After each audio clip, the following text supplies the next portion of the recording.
Hundreds of its stores have since disappeared. The signs are hard to miss. Store closing. Everything must go. If you've ever grabbed a quick snack or a bottle of cold medicine from Family Dollar, you might have unknowingly exposed yourself to something far more dangerous than you expected. Picture this: rats crawling across warehouse floors, chewing through packages of food, leaving droppings on baby formula. Then that same product ends up on shelves across the country. In 2022 alone, millions of items were pulled from over 400 stores after a government investigation uncovered the kind of contamination you'd expect in a horror film, not a discount chain. Keep watching, because what you're about to discover about Family Dollar might make you think twice the next time you reach for a bargain.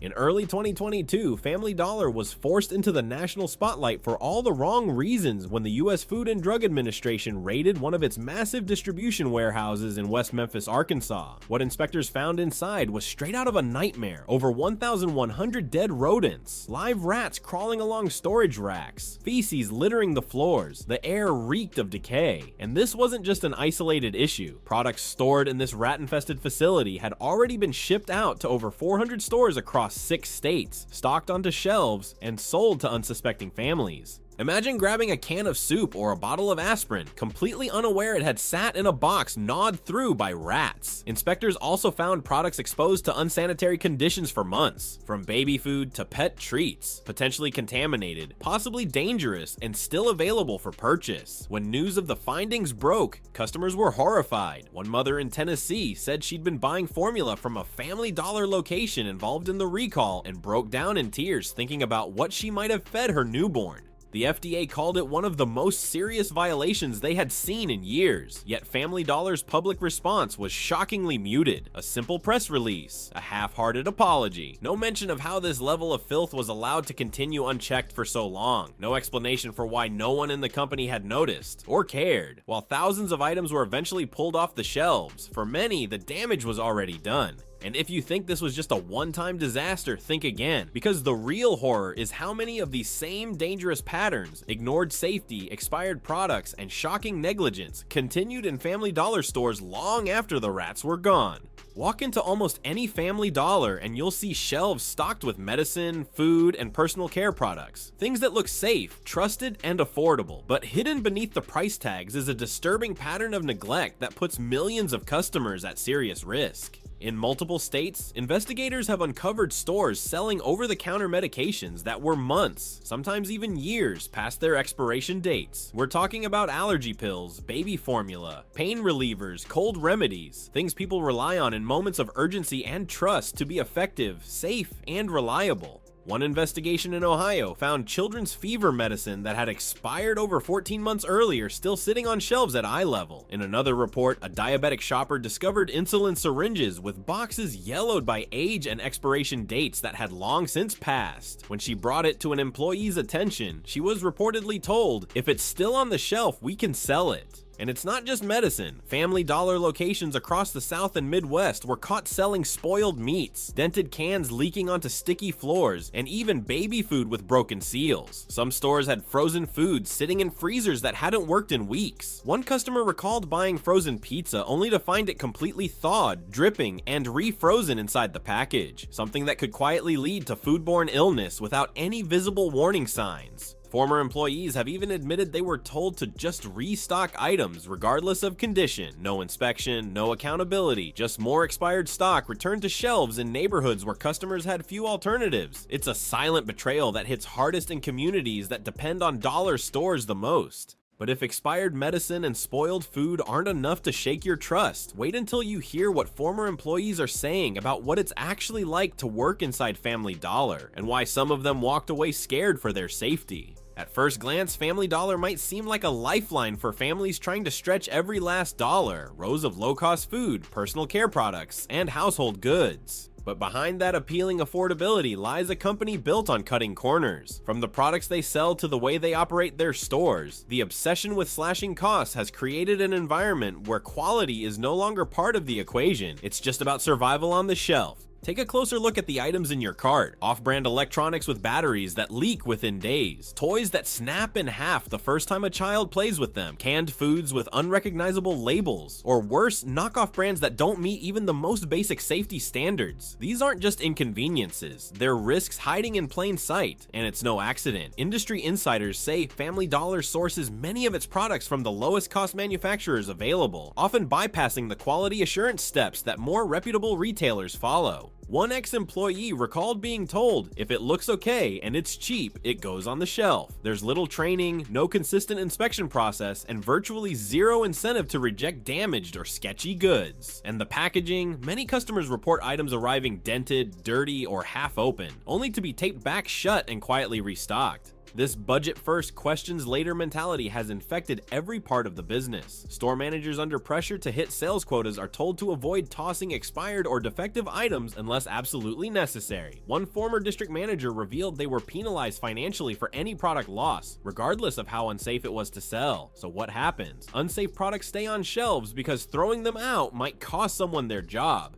And this philosophy doesn't just affect what's sold, it affects who's selling it, because behind those crowded aisles and dim lights are employees expected to run stores practically alone, without the tools, training, or support they need to keep things safe. And that's where the story gets even darker. If you think the products on Family Dollar's shelves are neglected, wait until you hear how they treat the people stocking them. Former employees from across the country have come forward to describe working conditions that sound more like survival training than retail jobs. Picture being the only worker in the store, opening the location, running the cash register, unloading trucks, restocking shelves, and handling customer complaints, all during the same shift. No backup, no break, no support. One former store manager in Texas reported working over 80 hours a week, regularly sleeping in her car outside the store because she was too exhausted to drive home. Another employee described being left alone overnight to clean up after a customer had vomited in the aisle, without gloves, masks, or cleaning supplies. When she called her district manager for help, she was told, "Figure it out, you're on the clock."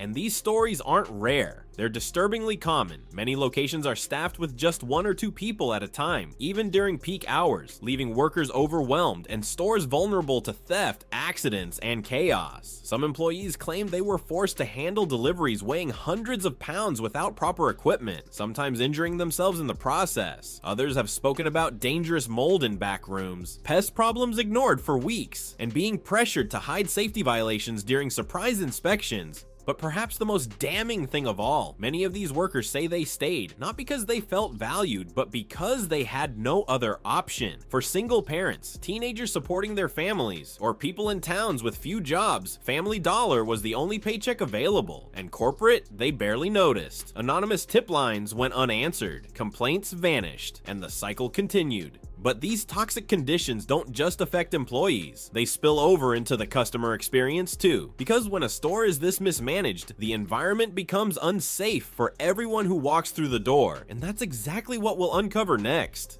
Walk into the wrong Family Dollar on the wrong day, and you might not believe what you're seeing or smelling. Customers from coast to coast have shared horror stories about walking into stores that look more like abandoned warehouses than functioning retail spaces. Imagine the overpowering stench of mildew hitting your nose the second you open the door, sticky floors that cling to your shoes, flickering fluorescent lights that cast a sickly yellow glow over shelves stacked with expired cans and dusty dollar toys. Some stores are so poorly maintained, they feel like they've been forgotten by management, by corporate, and by any standard of safety or hygiene. Reports from cities like Detroit, Memphis, and Atlanta describe stores where air conditioning hasn't worked in weeks during the summer, causing refrigerated foods to spoil while still being sold. Customers open freezers only to find dripping condensation, half-thawed meat, and brown streaked ice cream tubs. One shopper in Alabama said the smell from the dairy cooler was so bad she gagged and left without buying anything. But it's not just temperature issues. Shelves are often bare in some spots, overflowing in others. Emergency exits blocked by inventory, broken glass left on floors, leaking ceiling tiles, and in some of the worst cases, visible mold crawling up walls in the back rooms. A former employee described a ceiling tile falling mid-shift, sending dust and debris raining down on an entire food aisle. It took 2 days before anyone from maintenance even showed up. These unsafe conditions don't just pose inconvenience, they present a real danger to customers, especially children, seniors, and people with health conditions. And while these problems continue to pile up, the company's focus always seems to stay the same: sell more, spend less, ignore everything else. But when these conditions finally sparked public outrage, how did Family Dollar respond? Were sweeping changes made? Did corporate executives step in to take accountability? Not quite. What came next was a slow, calculated game of denial and damage control.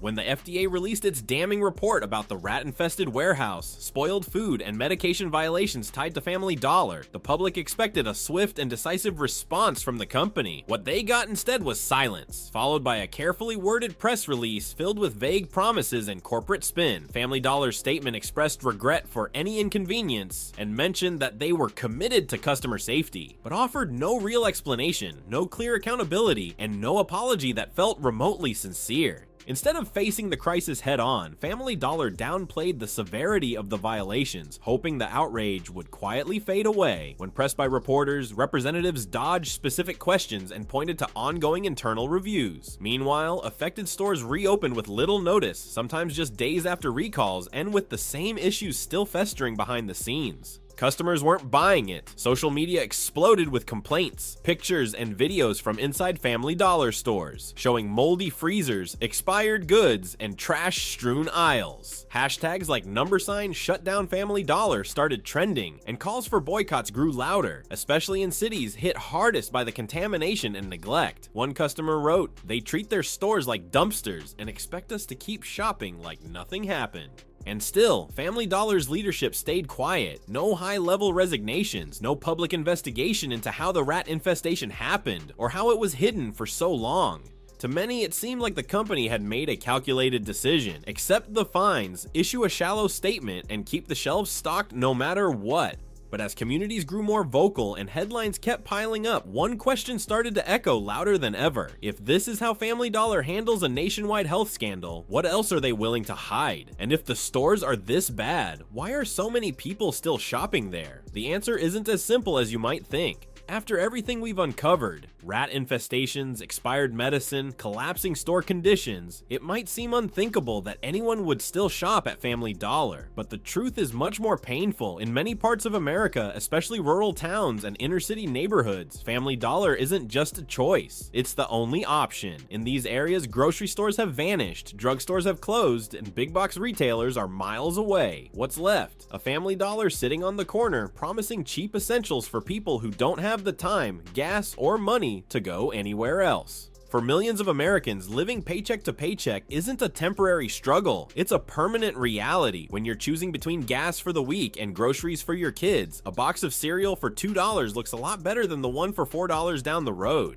A bottle of pain relief, even if it's dusty and sitting next to expired items, becomes something you grab out of necessity, not because you trust it, but because you can't afford to question it. One mother in Mississippi shared that Family Dollar was the only store within walking distance of her home. She knew the milk was often expired. She'd seen roaches near the frozen food case. But when her child had a fever in the middle of the night and there were no open pharmacies for miles, she had no choice but to buy what was on the shelf. She said, "It's not that I trust them, I just don't have anywhere else to go." This isn't just about convenience, it's about survival. And that's what makes this story so much more tragic. Family Dollar isn't preying on people who can do better, it's preying on people who can't. It's built a business on being the last resort in communities forgotten by everyone else. And as long as those communities stay ignored, Family Dollar stays profitable.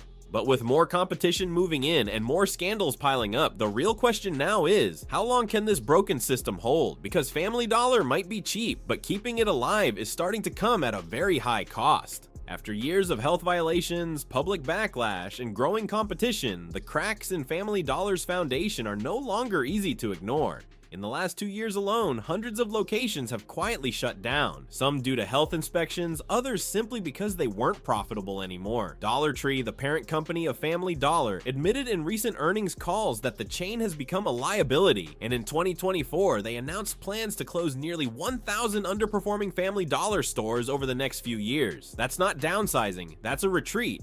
But it's not just internal problems dragging the company down. Competitors like Dollar General and Aldi are rapidly expanding expanding into the same low-income areas, offering cleaner stores, better inventory, and in some cases even fresh produce, something Family Dollar has never consistently managed. Online grocery delivery is also creeping into rural regions where once only dollar stores reigned. In short, Family Dollar's chokehold on underserved communities is slipping. And yet the company continues to repeat the same mistakes. Understaffing stores, ignoring safety complaints, cutting corners on quality. It's like watching a ship take on water while the captain keeps pouring more fuel into the engine. Financial analysts are starting to ask the uncomfortable question, is this the beginning of the end? For longtime shoppers, the closing of their local Family Dollar might feel like a loss, but others see it as overdue accountability for a company that's operated recklessly for too long. Still, for all the scandals and store closures, Family Dollar isn't gone yet. It's limping forward, relying on habit, desperation, and communities with nowhere else to go. So where does that leave us? If the problems are this widespread and the damage this deep, what responsibility do we have as shoppers, as neighbors, and as a society to demand better? We'll get into that. But first, if this video has opened your eyes, there's something you can do right now to help uncover even more hidden truths. If you've made it this far, chances are you're just as shocked as we were digging into all of this. The rat infestations, the expired medicine, the collapsing stores. It's a lot, and sadly, most people have no idea what's really going on behind those red and white signs. So if you found this eye-opening, do us a favor, hit that like button and subscribe. Not just because it helps the channel grow, but because every click tells the algorithm this is a story that matters. And it is. Drop a comment below if you've ever had a sketchy experience in a Family Dollar. We're reading them all, and honestly, your story might be what helps others realize they're not alone. Together we can bring more of these hidden realities to light, and maybe, just maybe, start pushing for some actual change. So what's the real cost of shopping cheap? At Family Dollar, it's not just a few dings on a box or a dusty aisle. It's expired medicine in your cabinet. It's contaminated food in your child's lunchbox. It's workers being pushed to their limits, ignored when they cry out for help. And it's entire communities trapped in a cycle where the only affordable choice is also the most dangerous one. We've seen the rat-infested warehouses, the spoiled goods, the broken promises. Family Dollar didn't get this way overnight. It got this way because no one was watching. And now that the truth is out, we all have a choice to make. Do we keep looking the other way because the prices are low? Or do we finally ask why people in struggling neighborhoods are being handed the bare minimum and told it's enough? At the end of the day, it's not just about Family Dollar. It's about what we're willing to accept when it comes to the health and dignity of the people around us. Cheap shouldn't mean unsafe. Affordable shouldn't mean forgotten. And no one, no matter where they live or how much they earn, deserves to be sold lies in a red and white package. So next time you walk past one of those stores, remember, just because something is labeled a deal doesn't mean it's worth the cost. Stay informed, stay curious, and above all, stay loud, because silence is exactly what companies like this count on.